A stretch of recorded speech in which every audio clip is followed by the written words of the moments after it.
क्या हो रहा है? What happened? ये क्या कर रहे हो? क्यों खड़ा? कहाँ की खड़ा है? वो इधर क्या देख रहे हो? इधर बैटिंग कर रहे हो, डिस्टर्ब कर रहे हो। नहीं, ये तेरा काम है, मेरा क्या अंपायर का काम? It was Shan Masood and Mushfiqur Rahim. अभी एक्टिंग चालू हो जाएगा। बहुत ज्यादा एक्टिंग हो रहा है भाई, बहुत ज्यादा। अच्छा एक्टिंग कर रहे हैं, सबको सिखा रहे हैं। ओवर एक्टिंग के लिए हम 50% कटेंगे। सबको पता है। जाना पड़ता है टीम में, प्ले इतना बातें चल रहा है। Sorry, will be the second, and this will not be the first either. Yeah, he pulled away.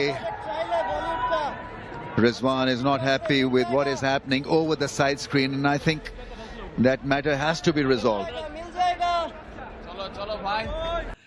आपको क्या लगता है कि चूंकि रिजवान अनफॉर्चुनेटली वो पहले भी वो कह भी चुके हैं एक आध दफ़ा कि some time crime some time acting, तो वो सिंस ही कैरीज दैट बैकग्राउंड, इसलिए जो कुछ हुआ वो जस्टिफाइड था, या आपको लगता है कि नहीं जो भी है लिटन दास को अगर बहुत प्रॉब्लम भी थी तो एम्पायर को कहते हैं, ये इतना डायरेक्टली उनको कहना, इस तरह बार बार कहना, कौन आपको ज़्यादा एट फॉल्ट लगता है? एक्चुअली आज सुबह ही नाश्ते पे मैंने थोड़ी सी बात इनको दोनों की रफा दफा करवाई है। अच्छा। लिटन से भी बात की मैंने, रिजवान से भी बात की, तो वो कहते हैं रिजवान को आपको पता है फ्रस्ट्रेट करता है वो, उसकी एक वो दिस इज हिकमत अमली वो करता है, वो जान के कई दफा करता है ताकि लोग फ्रस्ट्रेटेड हों, अपने बबल से निकल के, वो अपने प्लान से निकल के वो फ्रस्ट्रेटेड होते हैं। तो I think other way round मैंने भी लिटन को यही कहा था, बल्कि हमने उनको थोड़ा सा कहा था, मैंने कहा जैसे वो करे वैसे तुम करो।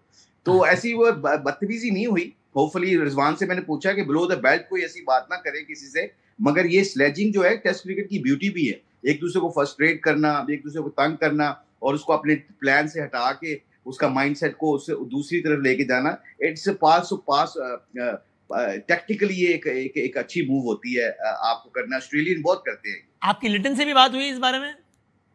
हाँ, लिटन से क्या मैंने कहते पूछा, मैंने पहले रिजवान से पूछा। हाँ। आज के नाश्ते की बात बता रहा हूँ मैं, ऐसे पहले जाने तो मैंने रिजवान से पूछा, रिजवान ने कहा कि नहीं वो मुझे तंग कर रहा था, बट मैं तो अंपायर क्या कह रहा था कि जी वो बंदा सामने है तो मेरा तो हक है, रिजवान का तो हक था कि वो कह सकता है, वो तो अंपायर ने फैसला करना है कि रिजवान सही कर भी रहा है कि नहीं कर रहा। अगर वो बंदा सामने खड़ा है तो रिजवान का हक है, मगर लिटन आगे उसको तंग कर रहा था कि ताकि वो भी अपने बबल से निकले, वो भी फ्रस्ट्रेटेड होके कोई ऐसी शॉट खेल दे जिसको वो एक्सपेक्ट नहीं कर रहा था। तो आई थिंक फिर दोनों की बात की, दोनों एक दूसरे की रिस्पेक्ट कर रहे हैं, दोनों एक दूसरे से मोहब्बत भी करते हैं। वो बहुत बांग्लादेश के जितने भी प्लेयर हैं हमारे लड़कों की बहुत इज्जत करते हैं, and after the game I think everything is fine. Okay, ठीक। आपका क्या कहना है हारून भाई इस पे कि यानी आप ये कहेंगे कि चूंकि रिजवान ने रिपीटेडली ये सब कुछ किया काफ़ी गेंदों पे कि वो स्क्रीन हटाते यानी वो करते रहे, इशारा करते रहे ये वो, तो इसलिए अगर थोड़ा बहुत इरिटेट हो भी गई बांग्लादेशी साइड तो ठीक है, या आप कहेंगे नहीं यार कोई भी प्रॉब्लम था भी तो एम्पायर से कहते हैं ये क्या आवाज़ें कस रहे हैं कि वो ओवर एक्टिंग के पैसे कटेंगे, ये होगा वो होगा? नहीं, देखिए ये तो एक टैक्टिक होती है, प्लेयर्स एक दूसरे को डिस्टर्ब करने की कोशिश करते हैं ताकि अपनी कंसंट्रेशन और फोकस को लूज करें।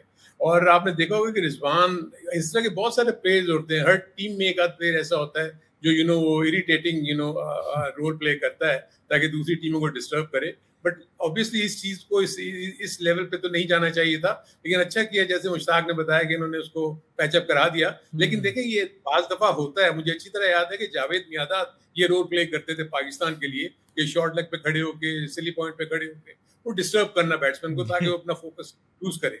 लेकिन आई थिंक इसमें तो रिजवान के पॉइंट ऑफ व्यू से उसके लिए ये गलत था कि कहीं वो अपना फोकस लूज करके वो कल ही ना आउट हो जाता तो सिचुएशन बिल्कुल डिफरेंट हो जाती।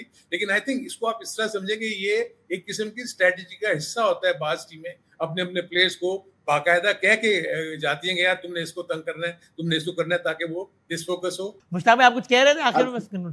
एक चीज का जरूर मैं ऐड करना चाहता हूँ इस पूरी सिनारियो में, जैसी सिचुएशन इस गर्मी में जितनी गर्मी पड़ती है ना, अंपायर का बहुत इंपॉर्टेंट रोल बन जाता है। अंपायर को he should read the game, और वो अगर कोई ऐसा स्मार्ट कोई ऐसा चीज कर रहा है कि ओवर स्मार्ट बनने की कोशिश कर रहा है और टीम को इस तरह रिएक्ट कर रहा है, तो I think umpire should actually make little bit more blunt decisions. बहुत शुक्रिया।